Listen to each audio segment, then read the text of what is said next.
오늘 우리는 한 사람의 삶을 송두리째 바꾼 기적과도 같은 이야기를 나누려 합니다. 모든 것이 어렵고 척박했던 1970년대 대한민국, 그 시절의 한복판에서 피어난 믿음의 증언입니다. 이 이야기는 단순한 과거의 회상이 아니라 가장 깊은 절망 속에서 어떻게 가장 밝은 희망이 싹트는지를 보여주는 하나님의 놀라운 섭리에 관한 기록입니다. 본격적인 이야기에 앞서 잠시 여러분의 마음을 모아주시면 감사하겠습니다. 이 이야기가 여러분의 마음에 하나님의 은혜를 전하는 통로가 되기를 바랍니다. 잠시 시간을 내어 구독과 좋아요를 눌러주시면 이 귀한 간증이 더 많은 영혼에게 전달될 수 있습니다. 여러분의 작은 손길 위에 하나님의 축복이 가득하기를 기도합니다. 이야기는 1970년 1월 30일 경상북도 안동의 한 병원에서 시작됩니다. 28살의 젊은 여인이 배를 가르는 큰 수술을 받고 5시간 만에 깨어났을 때 하나님께서는 그녀에게 한 편의 노래를 선물하셨습니다. 그녀가 평생에 걸쳐 62곡의 찬송 가사를 썼지만 이 노래는 그 중에서도 가장 특별한 의미를 지니고 있었습니다. 그 노래가 탄생하기까지 어떤 일이 있었던 걸까요? 시간을 조금 거슬러 올라가 보겠습니다. 당시 그녀는 검정 치마에 흰 저고리를 입고 북을 치며 안동 시내를 누비는 젊은 노방 전도사였습니다. 아시다시피 안동은 유교적 전통이 강한 양반의 고장입니다. 그런 곳에서 젊은 여인이 길거리에서 북을 치며 예수를 외치는 모습은 사람들의 눈에 곱게 보일 리가 없었습니다. 어디서 귀에 피도 안 마른 젊은 것이 길바닥에서 소란을 피우는고 믿지 않는 사람들의 손가락질은 당연했습니다. 하지만 더 마음 아팠던 것은 같은 교회를 다니는 신자들의 냉랭한 시선이었습니다. 아이고, 창피해 죽겠네. 조용히 교회나 다닐 것이지 저게 무슨 망신이야. 그녀는 홀로 외로운 싸움을 하고 있었습니다. 노방전도는 얼굴에 두꺼운 철판을 깔지 않으면 할 수 없는 일이었습니다. 도와주는 사람 하나 없이 굶주림과 싸워가며 복음을 외쳤지만 돌아오는 것은 비난과 조롱뿐이었습니다. 결국 그녀의 마음에도 지친 그림자가 드리워졌습니다. 어느 날 그녀는 하나님을 향한 원망 섞인 기도를 쏟아내기 시작했습니다. 주님, 이제껏 저 혼자 얼마나 힘들게 일했습니까? 저 말고도 일 안 하는 사람들이 저렇게 많은데 왜 저만 이렇게 고생해야 합니까? 이젠 그만두겠습니다. 노방 전도를 해도 밥 한 끼 제대로 못 먹고 보리쌀 한 줌 얻지 못하는데 제가 어떻게 더합니까? 그녀는 그렇게 선언하고 다락방에 북을 던져버렸습니다. 다시는 노방 전도를 하지 않겠다고 굳게 다짐했습니다. 하지만 하나님의 계획은 달랐습니다. 그녀가 전도를 그만둔 지 사흘째 되던 날 아랫배에 칼로 에는 듯한 극심한 고통이 찾아왔습니다. 아이를 낳는 고통은 저리 가라 할 정도의 아픔이었습니다. 병원에 갈 돈은 없고 한국 사람들이 가장 쉽게 찾던 한약방으로 달려갔습니다. 마침 그곳 원장은 큰 교회의 장로님이었습니다. 진맥을 한 장로님은 약 5제를 지어주며 잘 다려 먹으면 괜찮을 것이라고 말했습니다. 하지만 약을 먹기 시작하자 오히려 하열이 쏟아지기 시작했습니다. 무슨 병인지도 모른 채 피는 멈추지 않았고 고통은 점점 더 심해졌습니다. 그날은 월요일, 그녀가 나라와 민족을 위한 기도 모임에서 설교를 해야 하는 날이었습니다. 경상도 지역의 용문산 기도원파 신자들이 모이는 기도회였는데 변호사 부인인 한 권사님이 주도하는 모임이었습니다. 그녀는 그 모임의 주 강사였습니다. 하지만 몸을 가눌 수 없을 정도로 아파 도저히 갈 수가 없었습니다. 그녀는 남편에게 대신 가달라고 부탁했습니다. 당시 목사 안수를 받기 전이었던 남편은 차갑게 말했습니다. 사명자는 사명을 감당하다 죽는 것이 사명이야. 그 싸늘한 말에 그녀는 속으로 온갖 욕을 퍼부었지만 어쩔 수 없이 아픈 몸을 이끌고 기도의 장소로 향했습니다. 약 30여 명의 성도들이 모여 예배를 드리고 있었지만 그녀는 찬송가 1절도 부를 수 없을 만큼 고통스러웠습니다. 설교를 시작한 지 5분도 채 되지 않아 그녀는 혼수 상태에 빠지며 그 자리에 쓰러지고 말았습니다. 성도들은 그녀를 급히 병원으로 옮겼습니다. 그 병원 원장 역시 장로님이었습니다. 그녀를 진찰한 원장은 고개를 저으며 말했습니다. 상태가 너무 심각해서 함부로 손을 댈 수가 없겠습니다. 일단 진통제를 놓을 테니 새벽 5시에 다시 통증이 오면 무조건 서울 큰 병원으로 가십시오. 하지만 1970년대의 시골에서 서울 가는 완행 기차표 살 돈조차 없었던 그녀에게는 불가능한 이야기였습니다. 진통제 약효가 떨어진 새벽 5시, 어제보다 더한 고통이 찾아왔습니다. 결국 그녀는 다시 그 장로님 병원으로 실려갈 수밖에 없었습니다. 그때 한국 병원의 현실은 냉혹했습니다. 돈이 없으면, 계약금을 내지 않으면 복도에서 죽어가도 수술을 받을 수 없었습니다. 장로님 병원이라고 예외는 아니었습니다. 성도들은 죽어가는 그녀를 붙들고 통성으로 기도하기 시작했습니다. 주여, 하나님의 귀한 종이 죽어가고 있습니다. 계약금이 없어 수술을 받지 못하고 있습니다. 우리에게 감동을 주셔서 계약금을 모을 수 있게 하여 주시옵소서. 기도를 마친 성도들은 성령의 감동을 따라 10원, 20원, 30원씩 헌금을 모았습니다. 계약금에는 턱없이 부족한 돈이었지만 같은 교인인 장로님의 배려로 겨우 수술을 받을 수 있게 되었습니다.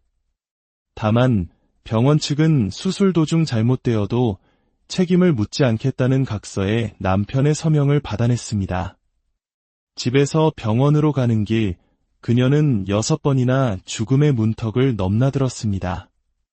그리고 7번째로 정신을 잃었을 때 수술실로 들어갔습니다. 당시 안동시골 병원의 시설은 상상 이상으로 열악했습니다. 남편은 죽어가는 그녀를 등에 업고 수술실로 향했습니다. 평생 처음 남편 등에 업혀보는 순간 죽어가는 와중에도 묘한 기분이 들었다고 합니다. 그녀의 병명은 자궁의 임신이었습니다. 나팔관에서 수정체가 터져 이미 사흘이나 지난 상태였습니다. 의학적으로는 생존이 불가능한 상황이었습니다. 남편의 등에서 그녀의 고개가 뒤로 꺾이자 놀란 남편은 그만 그녀를 놓쳐버렸습니다. 그녀는 차가운 시멘트 바닥에 그대로 떨어졌고 그 충격으로 엄청난 양의 변을 쏟아냈습니다. 의사는 똥 싼 환자는 곧 죽을 사람이라며 데리고 나가라고 소리쳤습니다. 그때 그녀를 위해 기도해주던 전라도 해남 출신의 변호사 부인 권사님이 나섰습니다. 장로님, 계약금 받으면 살려준다면서 똥 좀 쌌다고 나가라는 게 말이 됩니까? 똥은 내가 다 치울 테니 장로님은 수술이나 하시오. 그녀의 당찬 애침의 의사는 마지못해 수술 준비를 지시했습니다. 남편과 다른 교인들이 모두 나간 뒤 그 권사님 혼자 남아 냄새나는 오물을 묵묵히 치우기 시작했습니다.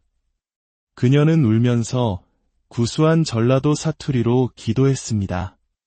아버지여, 아버지여, 이 사람 죽으면 어떡한다요. 이리도 슬프고 험하게 살았는데 단 한 번만이라도 사람답게 살다가 가게 해주시옵소서. 아버지, 유독 이 사람만은 살려주옵소서. 의식이 없던 그녀의 귓가에 그 기도가 들리기 시작했습니다. 권사님의 뜨거운 눈물이 그녀의 얼굴에 떨어지는 순간 기적처럼 의식이 돌아왔습니다. 유독이라는 말이 무슨 뜻인지 몰랐지만 나중에 알고 보니 특별이라는 뜻의 전라도 사투리였습니다. 그 진실한 눈물과 간절한 기도가 하나님께 상달되었던 것입니다. 수술은 마취 없이 진행되었습니다. 쇠 침대 위에 종이 타월 한 장만 깔린 채 팔다리가 묶였습니다. 그녀는 눈을 뜬 채로 자신의 배가 갈라지는 것을 똑똑히 지켜보았습니다. 날카로운 수술칼이 배를 가르고 가위가 살을 자르는 끔찍한 고통 속에서 그녀는 비명조차 지를 수 없었습니다. 의사가 고무장갑 낀 손으로 뱃속의 창자를 드러내고 피를 긁어낼 때 그녀는 그대로 정신을 잃었습니다. 죽음이었습니다. 그 순간 그녀의 영혼은 몸을 빠져나와 하늘로 올라가고 있었습니다. 검정 치마에 흰 저고리를 입은 모습 그대로였습니다. 천국의 12진주문 중 첫 번째 문 앞에 다다랐을 때 수정처럼 맑은 차가 그녀 앞에 멈춰 섰습니다. 운전사도 안내원도 없는 차에 그녀 혼자 올라탔습니다. 그녀는 흰 치마 저고리에 세 폭짜리 면사포를 쓰고 눈부신 진주가 박힌 월계관을 쓰고 있었습니다. 너무나 성결하고 아름다운 자신의 모습에 감탄하고 있을 때 하늘에서 음성이 들려왔습니다. 너는 이제 졸업했다. 무슨 졸업입니까? 고난의 졸업이다. 아멘. 그녀가 외치는 순간 천국의 문이 활짝 열리고 비행기 트랩처럼 계단이 내려왔습니다. 그녀가 그 계단을 내려와 입을 벌리고 다시 한번 아멘을 외치자 그 성결한 모습이 화살처럼 작아지더니 그녀의 입속으로 쏙 들어왔습니다. 꿀꺽, 무언가 삼켜지는 느낌과 함께 그녀는 눈을 떴습니다. 병원 입원실 13호실이었습니다. 수술 중 떠났던 그녀의 혼이 천국문 앞에서 다시 돌아온 것이었습니다. 의사들은 환자가 죽자 급하게 수술을 마무리하고 병실로 옮겨 놓았는데 마취도 없이 5시간 만에 깨어난 것이었습니다. 그녀가 깨어났을 때 남편은 그녀를 붙들고 울며 기도하고 있었습니다. 평안도 사투리로 아바지, 아바지를 외치며 단 한 번만 살려주시면 평생 사랑하겠다고 절규하고 있었습니다. 결혼하고 처음 들어보는 사랑 고백이었습니다. 생명을 다해 사랑하겠다는 그 말에 그녀는 죽음의 고통 속에서도 형언할 수 없는 행복을 느꼈습니다. 남편의 콧물이 그녀의 입으로 들어오는 바람에 더 길게 듣지는 못했지만 그 순간은 그녀의 인생을 바꾸어 놓았습니다. 남편은 난생 처음으로 여보라고 부르며 미안해, 잘못했어. 제발 사람만 줘 라고 애원했습니다. 그날 이후 남편의 거친 입은 부드러워졌고 싸늘하던 눈빛은 아내를 불쌍히 여기는 눈빛으로 바뀌었습니다. 가부장적이고 권위적이던 사람이 아내의 의견을 묻기 시작했습니다. 나, 당신 옆에 좀 누워도 될까? 결혼 후 처음으로 허락을 구하는 남편의 모습은 고난의 졸업이라는 하나님의 선물이었습니다. 남편이 곤히 잠든 사이 수술 부위의 통증이 다시 시작되었습니다. 하지만 그녀는 모처럼 사랑을 고백하고 잠든 남편을 깨울 수 없어 이를 악물고 고통을 참아냈습니다. 바로 그때 하나님께서 그녀의 마음에 노래 가사를 떠올려 주셨습니다. 그녀는 머리맡에 있던 주보 뒷면에 붉은 색연필로 그 가사를 받아 적었습니다. 험한 세상 사는 동안 너도 울고 나도 울었네. 정 둘 것도 맘 둘 것도 전혀 없던 슬픈 과거여. 오, 주님. 당신 때문에 나 이제 소망 넘치네. 이 노래는 그녀의 삶, 그리고 그 시대를 살아낸 모든 이들의 눈물을 담은 노래였습니다. 고난의 졸업식을 통과한 후에야 비로소 부를 수 있었던 희망의 찬가였습니다. 반세기가 넘는 66년의 세월 동안 그녀는 이 복음의 길을 걸어왔습니다. 수없이 넘어지고 좌절했지만 죽음의 문턱에서 자신을 건져주신 하나님의 깊은 사랑과 은혜를 결코 잊을 수 없었습니다. 사랑하는 여러분, 성경은 말합니다. 하나님의 집에서 심판이 시작될 것이라고 말입니다. 교회에 다닌다고 해서 저절로 천국에 가는 것이 아닙니다. 예수를 믿고 성령을 받아야 하며 받은 성령으로 충만하여 삶이 변화되어야 합니다. 교만했던 눈이 겸손해지고 이기적이던 손이 이웃을 향해 펴져야 합니다. 우리는 종종 목사의 사랑, 사람의 인정을 받기 위해 교회를 다닙니다. 하지만 우리는 예수님의 사랑을 받기 위해 그곳에 가야 합니다. 종교인이 아니라 하나님의 자녀가 되어야 합니다. 저 역시 지난 세월을 돌아보면 후회와 회개할 것뿐입니다. 주님의 뜻보다 내 생각이 앞섰던 순간이 얼마나 많았는지 모릅니다. 그러나 이제 갈 날이 가까워오니 비로소 철이 들고 회개가 됩니다. 오늘 이 자리에 함께하신 여러분, 여러분의 삶은 어떻습니까? 우리는 나라와 민족을 위해, 무너져가는 교회를 위해, 길 잃은 영혼들을 위해 얼마나 눈물로 기도하고 있습니까? 에스겔서의 말씀처럼 성읍에 가증한 일로 인하여 탄식하며 우는 자의 이마에 하나님은 표를 하신다고 했습니다. 그 표를 받은 자만이 마지막 심판의 날에 살아남을 것입니다. 고난은 끝이 아니라 새로운 시작을 알리는 하나님의 신호일지 모릅니다. 가장 어두운 터널을 지날 때 우리는 비로소 가장 밝은 빛으로 인도하시는 주님의 손길을 발견하게 됩니다. 오늘 이 이야기를 들으신 모든 분들의 삶에 고난을 이기게 하시는 하나님의 크신 사랑과 위로가 늘 함께 하시기를 간절히 기도합니다. 여러분의 가정과 걸어가는 모든 길 위에 주님의 평강이 오늘 우리는 한 사람의 삶을 송두리째 바꾼 기적과도 같은 이야기를 나누려 합니다. 모든 것이 어렵고 척박했던 1970년대 대한민국, 그 시절의 한복판에서 피어난 믿음의 증언입니다. 이 이야기는 단순한 과거의 회상이 아니라 가장 깊은 절망 속에서 어떻게 가장 밝은 희망이 싹트는지를 보여주는 하나님의 놀라운 섭리에 관한 기록입니다. 본격적인 이야기에 앞서 잠시 여러분의 마음을 모아주시면 감사하겠습니다.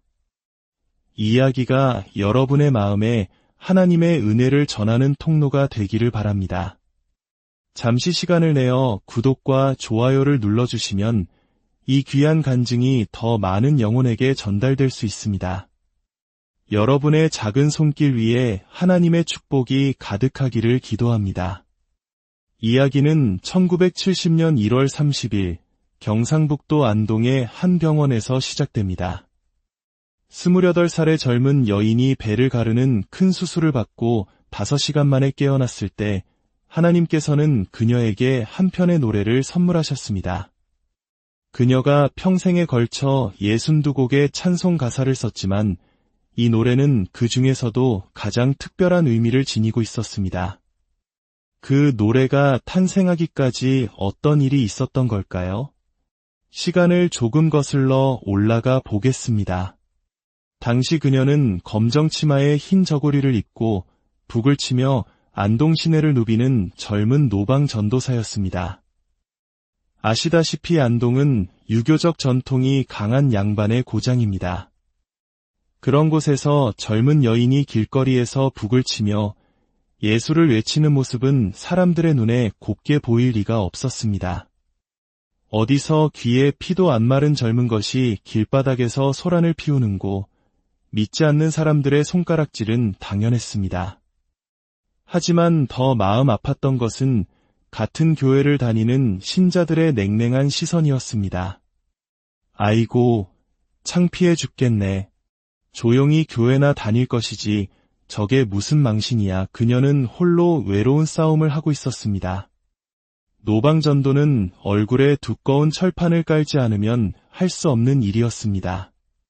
도와주는 사람 하나 없이 굶주림과 싸워가며 복음을 외쳤지만 돌아오는 것은 비난과 조롱뿐이었습니다. 결국 그녀의 마음에도 지친 그림자가 드리워졌습니다. 어느 날 그녀는 하나님을 향한 원망 섞인 기도를 쏟아내기 시작했습니다. 주님, 이제껏 저 혼자 얼마나 힘들게 일했습니까? 저 말고도 일 안 하는 사람들이 저렇게 많은데 왜 저만 이렇게 고생해야 합니까? 이젠 그만두겠습니다. 노방전도를 해도 밥 한 끼 제대로 못 먹고 보리쌀 한 줌 얻지 못하는데 제가 어떻게 더합니까? 그녀는 그렇게 선언하고 다락방에 북을 던져버렸습니다. 다시는 노방전도를 하지 않겠다고 굳게 다짐했습니다. 하지만 하나님의 계획은 달랐습니다. 그녀가 전도를 그만둔 지 사흘째 되던 날, 아랫배에 칼로 에는 듯한 극심한 고통이 찾아왔습니다. 아이를 낳는 고통은 저리 가라 할 정도의 아픔이었습니다. 병원에 갈 돈은 없고 한국 사람들이 가장 쉽게 찾던 한약방으로 달려갔습니다. 마침 그곳 원장은 큰 교회의 장로님이었습니다. 진맥을 한 장로님은 약 5재를 지어주며 잘 다려 먹으면 괜찮을 것이라고 말했습니다. 하지만 약을 먹기 시작하자 오히려 하열이 쏟아지기 시작했습니다. 무슨 병인지도 모른 채 피는 멈추지 않았고 고통은 점점 더 심해졌습니다. 그날은 월요일, 그녀가 나라와 민족을 위한 기도 모임에서 설교를 해야 하는 날이었습니다.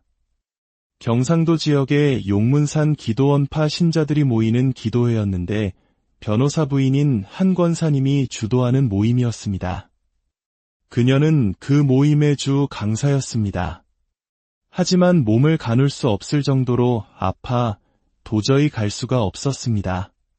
그녀는 남편에게 대신 가달라고 부탁했습니다. 당시 목사 안수를 받기 전이었던 남편은 차갑게 말했습니다. 사명자는 사명을 감당하다 죽는 것이 사명이야. 그 싸늘한 말에 그녀는 속으로 온갖 욕을 퍼부었지만 어쩔 수 없이 아픈 몸을 이끌고 기도의 장소로 향했습니다. 약 30여 명의 성도들이 모여 예배를 드리고 있었지만 그녀는 찬송가 1절도 부를 수 없을 만큼 고통스러웠습니다. 설교를 시작한 지 5분도 채 되지 않아 그녀는 혼수 상태에 빠지며 그 자리에 쓰러지고 말았습니다.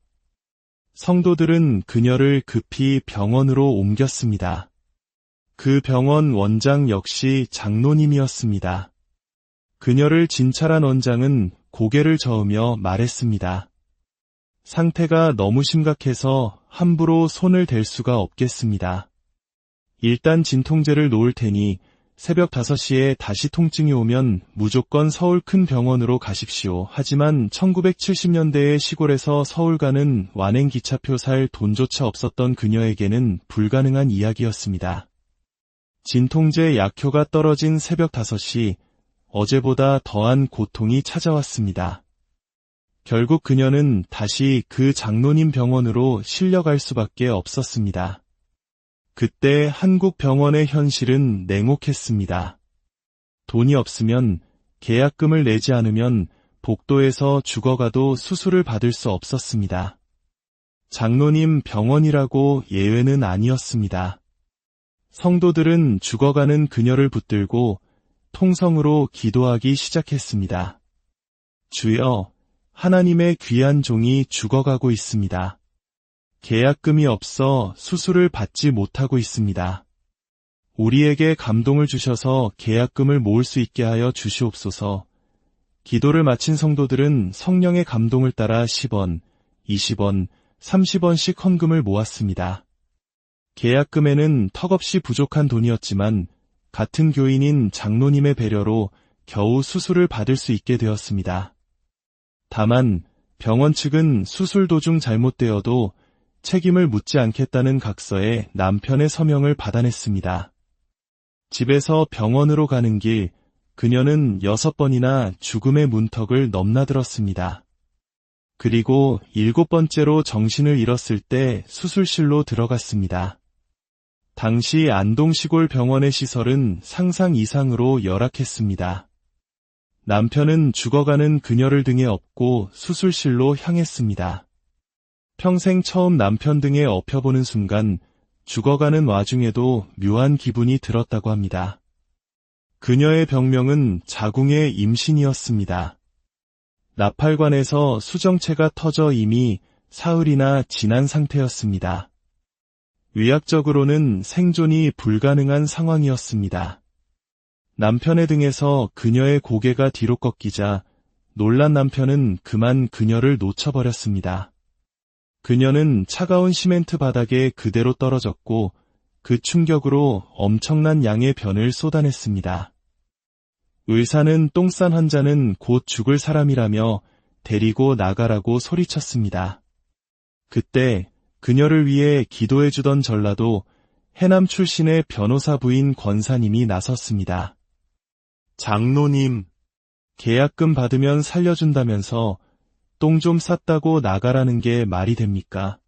똥은 내가 다 치울 테니 장로님은 수술이나 하시오. 그녀의 당찬 애침의 의사는 마지못해 수술 준비를 지시했습니다. 남편과 다른 교인들이 모두 나간 뒤 그 권사님 혼자 남아 냄새나는 오물을 묵묵히 치우기 시작했습니다.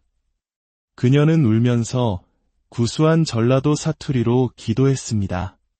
아버지여, 아버지여, 이 사람 죽으면 어떡한다요. 이리도 슬프고 험하게 살았는데 단 한 번만이라도 사람답게 살다가 가게 해주시옵소서. 아버지, 유독 이 사람만은 살려주옵소서. 의식이 없던 그녀의 귓가에 그 기도가 들리기 시작했습니다.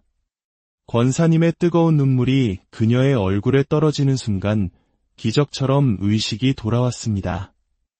유독이라는 말이 무슨 뜻인지 몰랐지만 나중에 알고 보니 특별이라는 뜻의 전라도 사투리였습니다.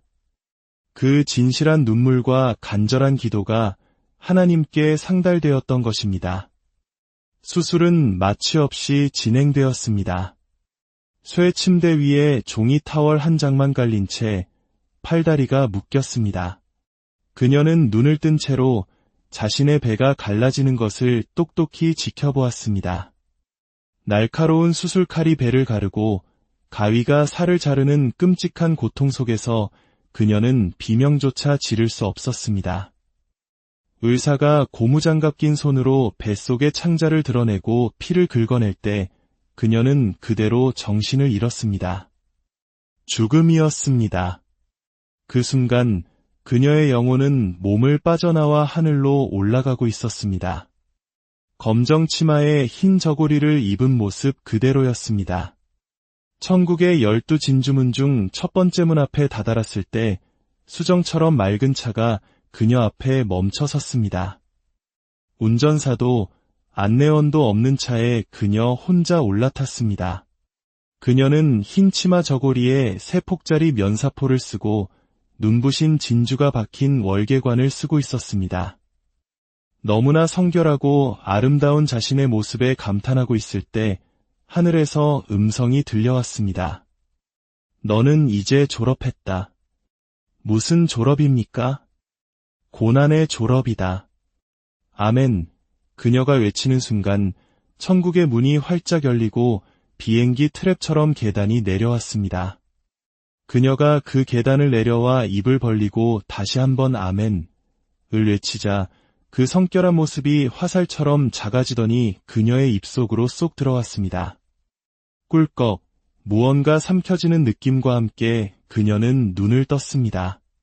병원 입원실 13호실이었습니다. 수술 중 떠났던 그녀의 혼이 천국문 앞에서 다시 돌아온 것이었습니다. 의사들은 환자가 죽자 급하게 수술을 마무리하고 병실로 옮겨 놓았는데 마취도 없이 5시간 만에 깨어난 것이었습니다. 그녀가 깨어났을 때 남편은 그녀를 붙들고 울며 기도하고 있었습니다. 평안도 사투리로 아바지, 아바지를 외치며 단 한 번만 살려주시면 평생 사랑하겠다고 절규하고 있었습니다. 결혼하고 처음 들어보는 사랑 고백이었습니다. 생명을 다해 사랑하겠다는 그 말에 그녀는 죽음의 고통 속에서도 형언할 수 없는 행복을 느꼈습니다. 남편의 콧물이 그녀의 입으로 들어오는 바람에 더 길게 듣지는 못했지만 그 순간은 그녀의 인생을 바꾸어 놓았습니다. 남편은 난생 처음으로 여보라고 부르며 미안해, 잘못했어. 제발 사람만 줘 라고 애원했습니다. 그날 이후 남편의 거친 입은 부드러워졌고 싸늘하던 눈빛은 아내를 불쌍히 여기는 눈빛으로 바뀌었습니다. 가부장적이고 권위적이던 사람이 아내의 의견을 묻기 시작했습니다. 나, 당신 옆에 좀 누워도 될까? 결혼 후 처음으로 허락을 구하는 남편의 모습은 고난의 졸업이라는 하나님의 선물이었습니다. 남편이 곤히 잠든 사이 수술 부위의 통증이 다시 시작되었습니다. 하지만 그녀는 모처럼 사랑을 고백하고 잠든 남편을 깨울 수 없어 이를 악물고 고통을 참아냈습니다. 바로 그때 하나님께서 그녀의 마음에 노래 가사를 떠올려 주셨습니다. 그녀는 머리맡에 있던 주보 뒷면에 붉은 색연필로 그 가사를 받아 적었습니다. 험한 세상 사는 동안 너도 울고 나도 울었네. 정 둘 것도 맘 둘 것도 전혀 없던 슬픈 과거여. 오, 주님. 당신 때문에 나 이제 소망 넘치네. 이 노래는 그녀의 삶, 그리고 그 시대를 살아낸 모든 이들의 눈물을 담은 노래였습니다. 고난의 졸업식을 통과한 후에야 비로소 부를 수 있었던 희망의 찬가였습니다. 반세기가 넘는 66년의 세월 동안 그녀는 이 복음의 길을 걸어왔습니다. 수없이 넘어지고 좌절했지만 죽음의 문턱에서 자신을 건져주신 하나님의 깊은 사랑과 은혜를 결코 잊을 수 없었습니다. 사랑하는 여러분, 성경은 말합니다. 하나님의 집에서 심판이 시작될 것이라고 말입니다. 교회에 다닌다고 해서 저절로 천국에 가는 것이 아닙니다. 예수를 믿고 성령을 받아야 하며 받은 성령으로 충만하여 삶이 변화되어야 합니다. 교만했던 눈이 겸손해지고 이기적이던 손이 이웃을 향해 펴져야 합니다. 우리는 종종 목사의 사랑, 사람의 인정을 받기 위해 교회를 다닙니다. 하지만 우리는 예수님의 사랑을 받기 위해 그곳에 가야 합니다. 종교인이 아니라 하나님의 자녀가 되어야 합니다. 저 역시 지난 세월을 돌아보면 후회와 회개할 것뿐입니다. 주님의 뜻보다 내 생각이 앞섰던 순간이 얼마나 많았는지 모릅니다. 그러나 이제 갈 날이 가까워오니 비로소 철이 들고 회개가 됩니다. 오늘 이 자리에 함께하신 여러분, 여러분의 삶은 어떻습니까? 우리는 나라와 민족을 위해, 무너져가는 교회를 위해, 길 잃은 영혼들을 위해 얼마나 눈물로 기도하고 있습니까? 에스겔서의 말씀처럼 성읍에 가증한 일로 인하여 탄식하며 우는 자의 이마에 하나님은 표를 하신다고 했습니다. 그 표를 받은 자만이 마지막 심판의 날에 살아남을 것입니다. 고난은 끝이 아니라 새로운 시작을 알리는 하나님의 신호일지 모릅니다. 가장 어두운 터널을 지날 때 우리는 비로소 가장 밝은 빛으로 인도하시는 주님의 손길을 발견하게 됩니다. 오늘 이 이야기를 들으신 모든 분들의 삶에 고난을 이기게 하시는 하나님의 크신 사랑과 위로가 늘 함께 하시기를 간절히 기도합니다. 여러분의 가정과 걸어가는 모든 길 위에 주님의 평강이 오늘 우리는 한 사람의 삶을 송두리째 바꾼 기적과도 같은 이야기를 나누려 합니다. 모든 것이 어렵고 척박했던 1970년대 대한민국, 그 시절의 한복판에서 피어난 믿음의 증언입니다. 이 이야기는 단순한 과거의 회상이 아니라 가장 깊은 절망 속에서 어떻게 가장 밝은 희망이 싹트는지를 보여주는 하나님의 놀라운 섭리에 관한 기록입니다. 본격적인 이야기에 앞서 잠시 여러분의 마음을 모아주시면 감사하겠습니다.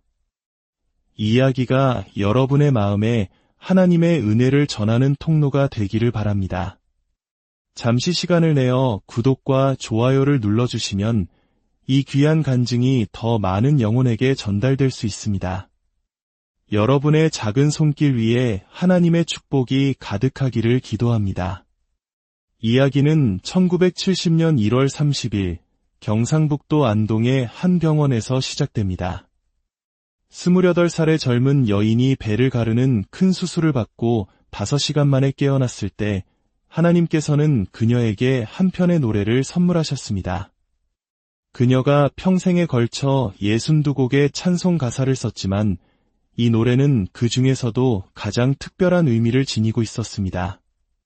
그 노래가 탄생하기까지 어떤 일이 있었던 걸까요? 시간을 조금 거슬러 올라가 보겠습니다.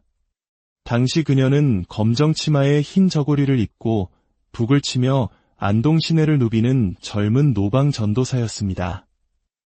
아시다시피 안동은 유교적 전통이 강한 양반의 고장입니다.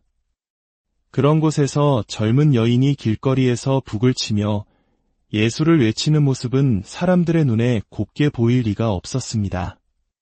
어디서 귀에 피도 안 마른 젊은 것이 길바닥에서 소란을 피우는고 믿지 않는 사람들의 손가락질은 당연했습니다. 하지만 더 마음 아팠던 것은 같은 교회를 다니는 신자들의 냉랭한 시선이었습니다. 아이고, 창피해 죽겠네.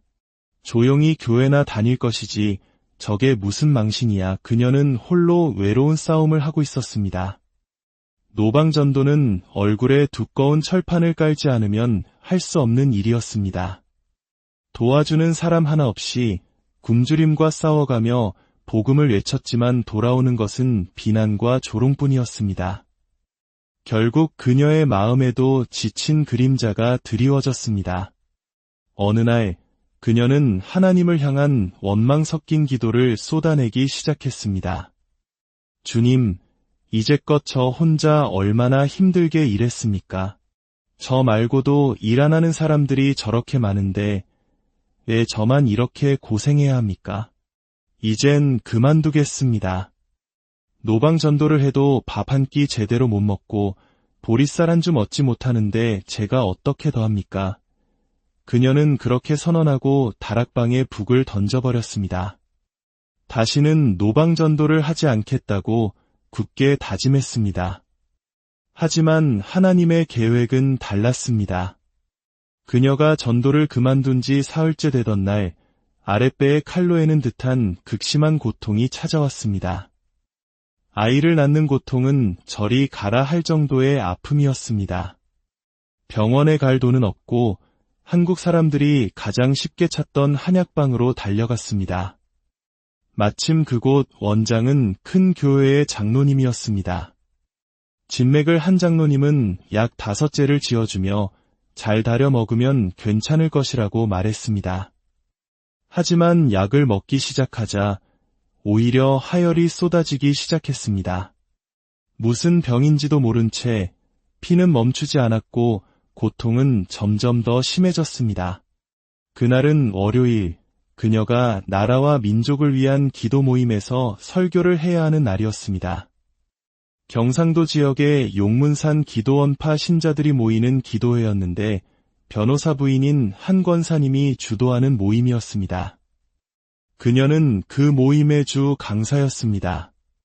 하지만 몸을 가눌 수 없을 정도로 아파 도저히 갈 수가 없었습니다. 그녀는 남편에게 대신 가달라고 부탁했습니다. 당시 목사 안수를 받기 전이었던 남편은 차갑게 말했습니다.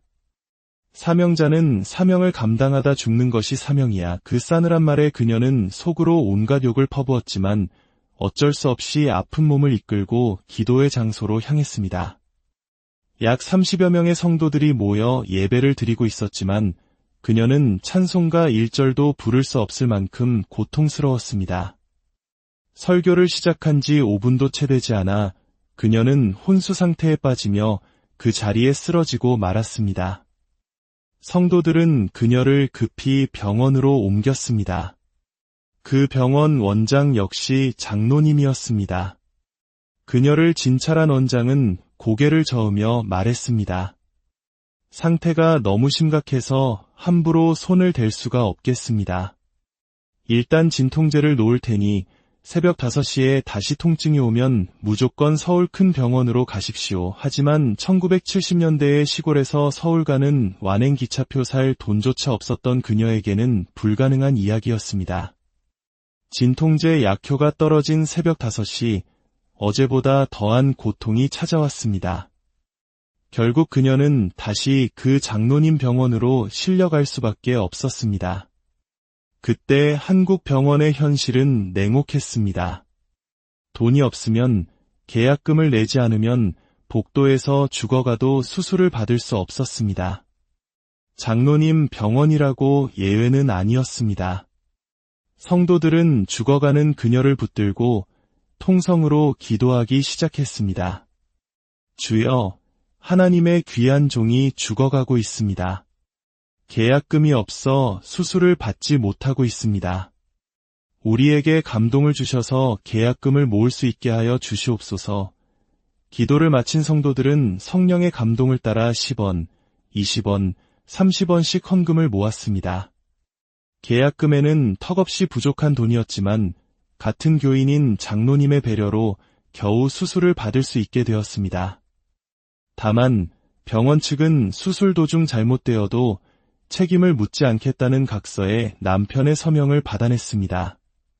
집에서 병원으로 가는 길, 그녀는 6번이나 죽음의 문턱을 넘나들었습니다. 그리고 7번째로 정신을 잃었을 때 수술실로 들어갔습니다. 당시 안동시골 병원의 시설은 상상 이상으로 열악했습니다. 남편은 죽어가는 그녀를 등에 업고 수술실로 향했습니다.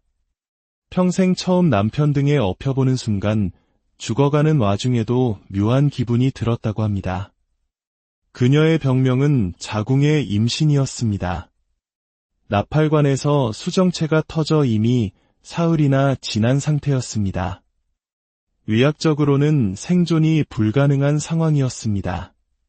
남편의 등에서 그녀의 고개가 뒤로 꺾이자 놀란 남편은 그만 그녀를 놓쳐버렸습니다. 그녀는 차가운 시멘트 바닥에 그대로 떨어졌고 그 충격으로 엄청난 양의 변을 쏟아냈습니다. 의사는 똥 싼 환자는 곧 죽을 사람이라며 데리고 나가라고 소리쳤습니다.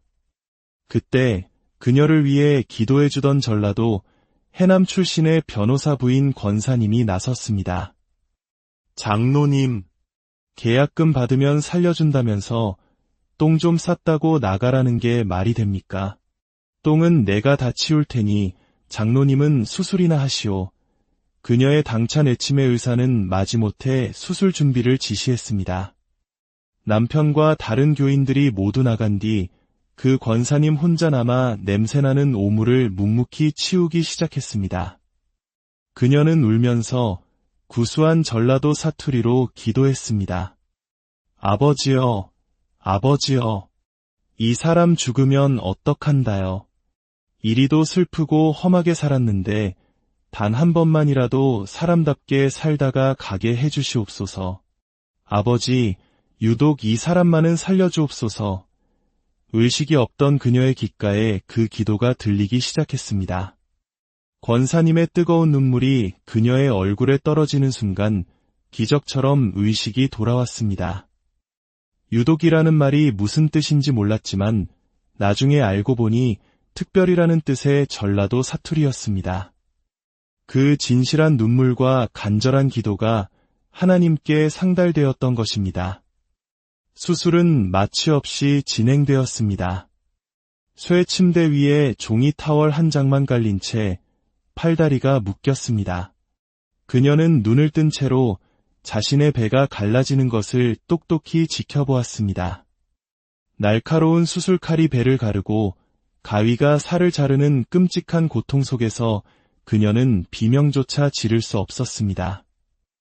의사가 고무장갑 낀 손으로 뱃속의 창자를 드러내고 피를 긁어낼 때 그녀는 그대로 정신을 잃었습니다.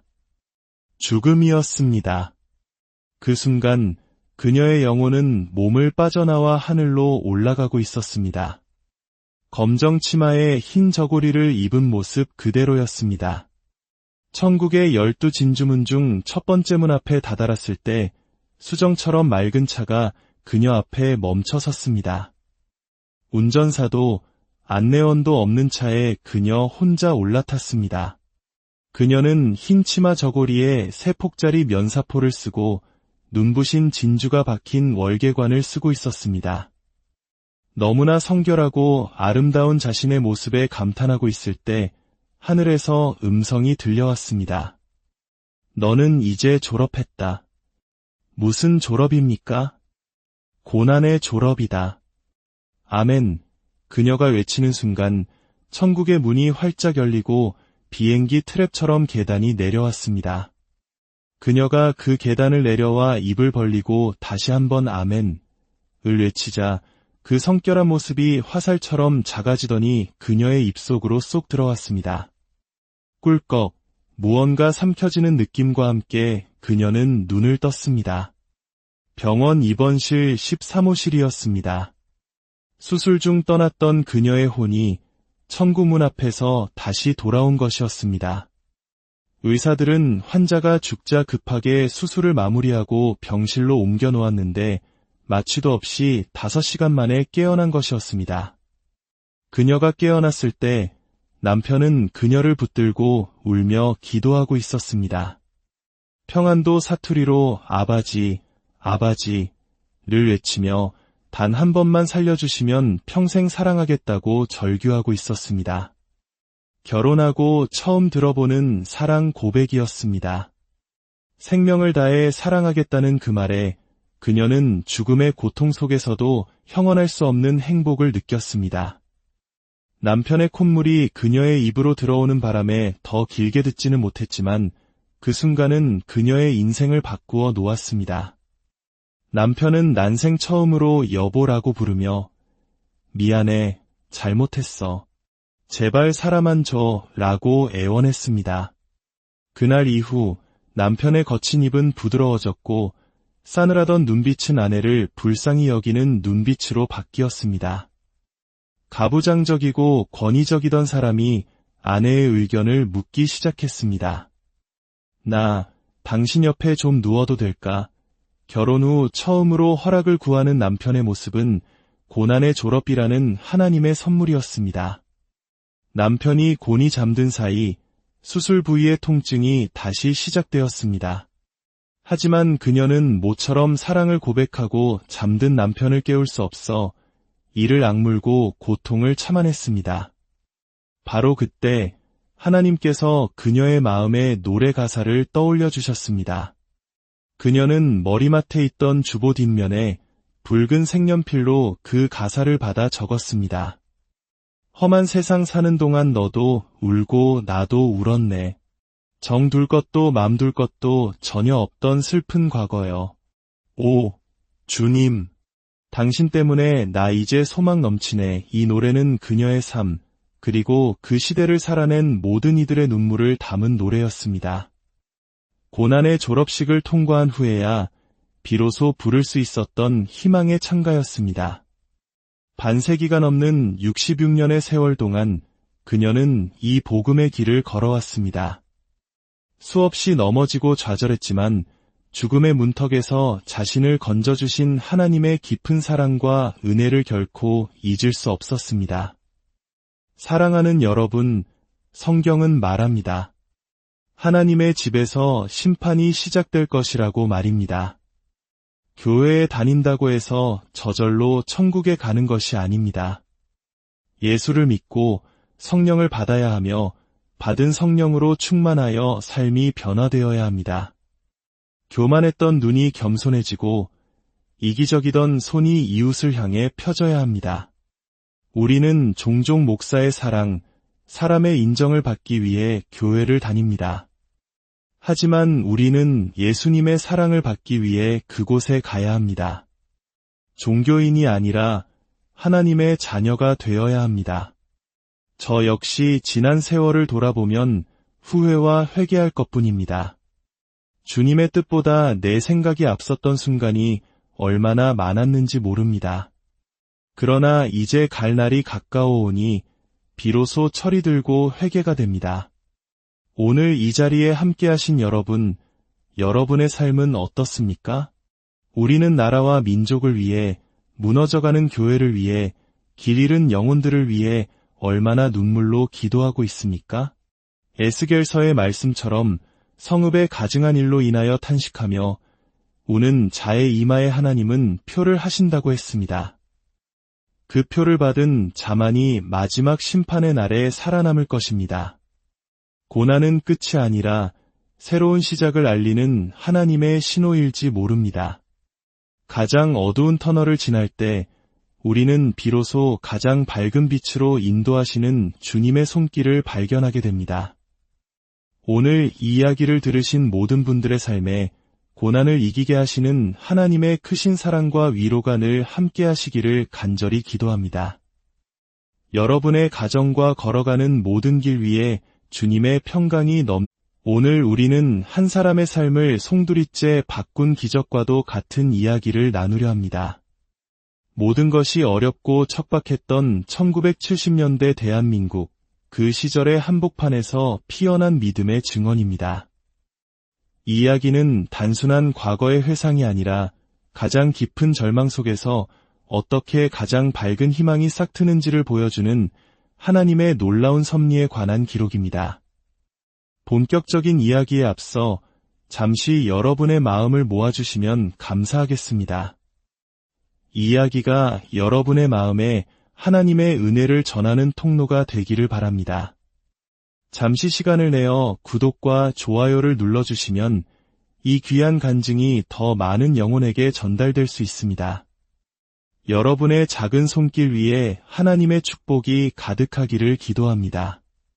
이야기는 1970년 1월 30일 경상북도 안동의 한 병원에서 시작됩니다. 28살의 젊은 여인이 배를 가르는 큰 수술을 받고 5시간 만에 깨어났을 때 하나님께서는 그녀에게 한 편의 노래를 선물하셨습니다. 그녀가 평생에 걸쳐 62곡의 찬송 가사를 썼지만 이 노래는 그 중에서도 가장 특별한 의미를 지니고 있었습니다. 그 노래가 탄생하기까지 어떤 일이 있었던 걸까요? 시간을 조금 거슬러 올라가 보겠습니다. 당시 그녀는 검정 치마에 흰 저고리를 입고 북을 치며 안동 시내를 누비는 젊은 노방 전도사였습니다. 아시다시피 안동은 유교적 전통이 강한 양반의 고장입니다. 그런 곳에서 젊은 여인이 길거리에서 북을 치며 예수를 외치는 모습은 사람들의 눈에 곱게 보일 리가 없었습니다.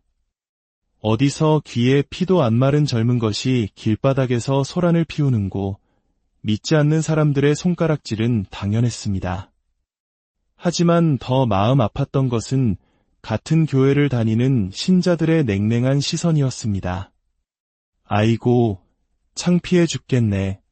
조용히 교회나 다닐 것이지 저게 무슨 망신이야. 그녀는 홀로 외로운 싸움을 하고 있었습니다.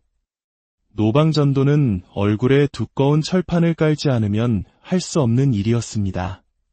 도와주는 사람 하나 없이 굶주림과 싸워가며 복음을 외쳤지만 돌아오는 것은 비난과 조롱뿐이었습니다. 결국 그녀의 마음에도 지친 그림자가 드리워졌습니다. 어느 날 그녀는 하나님을 향한 원망 섞인 기도를 쏟아내기 시작했습니다. 주님, 이제껏 저 혼자 얼마나 힘들게 일했습니까? 저 말고도 일 안 하는 사람들이 저렇게 많은데 왜 저만 이렇게 고생해야 합니까? 이젠 그만두겠습니다. 노방 전도를 해도 밥 한 끼 제대로 못 먹고 보리쌀 한 줌 얻지 못하는데 제가 어떻게 더합니까? 그녀는 그렇게 선언하고 다락방에 북을 던져버렸습니다. 다시는 노방 전도를 하지 않겠다고 굳게 다짐했습니다. 하지만 하나님의 계획은 달랐습니다. 그녀가 전도를 그만둔 지 사흘째 되던 날 아랫배에 칼로 에는 듯한 극심한 고통이 찾아왔습니다. 아이를 낳는 고통은 저리 가라 할 정도의 아픔이었습니다. 병원에 갈 돈은 없고 한국 사람들이 가장 쉽게 찾던 한약방으로 달려갔습니다. 마침 그곳 원장은 큰 교회의 장로님이었습니다. 진맥을 한 장로님은 약 5제를 지어주며 잘 다려 먹으면 괜찮을 것이라고 말했습니다. 하지만 약을 먹기 시작하자 오히려 하열이 쏟아지기 시작했습니다.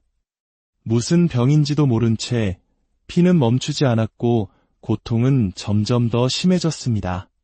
그날은 월요일, 그녀가 나라와 민족을 위한 기도 모임에서 설교를 해야 하는 날이었습니다.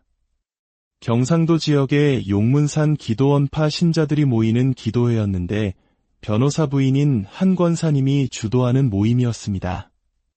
그녀는 그 모임의 주 강사였습니다. 하지만 몸을 가눌 수 없을 정도로 아파 도저히 갈 수가 없었습니다. 그녀는 남편에게 대신 가달라고 부탁했습니다. 당시 목사 안수를 받기 전이었던 남편은 차갑게 말했습니다. 사명자는 사명을 감당하다 죽는 것이 사명이야. 그 싸늘한 말에 그녀는 속으로 온갖 욕을 퍼부었지만 어쩔 수 없이 아픈 몸을 이끌고 기도의 장소로 향했습니다. 약 30여 명의 성도들이 모여 예배를 드리고 있었지만 그녀는 찬송가 1절도 부를 수 없을 만큼 고통스러웠습니다. 설교를 시작한 지 5분도 채 되지 않아 그녀는 혼수 상태에 빠지며 그 자리에 쓰러지고 말았습니다. 성도들은 그녀를 급히 병원으로 옮겼습니다. 그 병원 원장 역시 장로님이었습니다. 그녀를 진찰한 원장은 고개를 저으며 말했습니다. 상태가 너무 심각해서 함부로 손을 댈 수가 없겠습니다. 일단 진통제를 놓을 테니 새벽 5시에 다시 통증이 오면 무조건 서울 큰 병원으로 가십시오. 하지만 1970년대의 시골에서 서울 가는 완행 기차표 살 돈조차 없었던 그녀에게는 불가능한 이야기였습니다. 진통제 약효가 떨어진 새벽 5시, 어제보다 더한 고통이 찾아왔습니다. 결국 그녀는 다시 그 장로님 병원으로 실려갈 수밖에 없었습니다. 그때 한국 병원의 현실은 냉혹했습니다. 돈이 없으면, 계약금을 내지 않으면 복도에서 죽어가도 수술을 받을 수 없었습니다. 장로님 병원이라고 예외는 아니었습니다. 성도들은 죽어가는 그녀를 붙들고 통성으로 기도하기 시작했습니다. 주여, 하나님의 귀한 종이 죽어가고 있습니다. 계약금이 없어 수술을 받지 못하고 있습니다. 우리에게 감동을 주셔서 계약금을 모을 수 있게 하여 주시옵소서. 기도를 마친 성도들은 성령의 감동을 따라 10원, 20원, 30원씩 헌금을 모았습니다. 계약금에는 턱없이 부족한 돈이었지만 같은 교인인 장로님의 배려로 겨우 수술을 받을 수 있게 되었습니다. 다만 병원 측은 수술 도중 잘못되어도 책임을 묻지 않겠다는 각서에 남편의 서명을 받아냈습니다.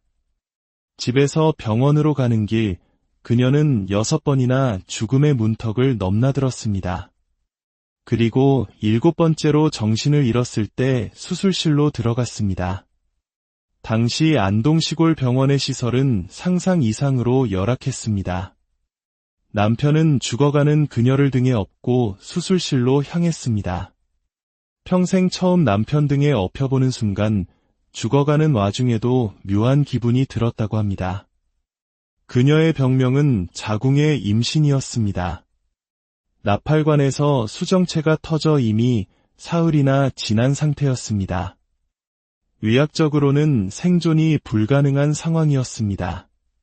남편의 등에서 그녀의 고개가 뒤로 꺾이자 놀란 남편은 그만 그녀를 놓쳐버렸습니다. 그녀는 차가운 시멘트 바닥에 그대로 떨어졌고 그 충격으로 엄청난 양의 변을 쏟아냈습니다. 의사는 똥 싼 환자는 곧 죽을 사람이라며 데리고 나가라고 소리쳤습니다. 그때 그녀를 위해 기도해주던 전라도 해남 출신의 변호사 부인 권사님이 나섰습니다. 장로님, 계약금 받으면 살려준다면서 똥 좀 쌌다고 나가라는 게 말이 됩니까? 똥은 내가 다 치울 테니 장로님은 수술이나 하시오. 그녀의 당찬 애침의 의사는 마지못해 수술 준비를 지시했습니다. 남편과 다른 교인들이 모두 나간 뒤 그 권사님 혼자 남아 냄새나는 오물을 묵묵히 치우기 시작했습니다.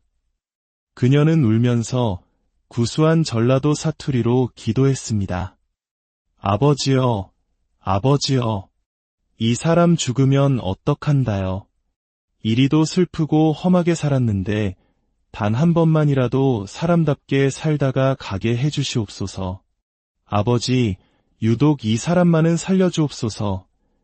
의식이 없던 그녀의 귓가에 그 기도가 들리기 시작했습니다. 권사님의 뜨거운 눈물이 그녀의 얼굴에 떨어지는 순간 기적처럼 의식이 돌아왔습니다. 유독이라는 말이 무슨 뜻인지 몰랐지만 나중에 알고 보니 특별이라는 뜻의 전라도 사투리였습니다. 그 진실한 눈물과 간절한 기도가 하나님께 상달되었던 것입니다.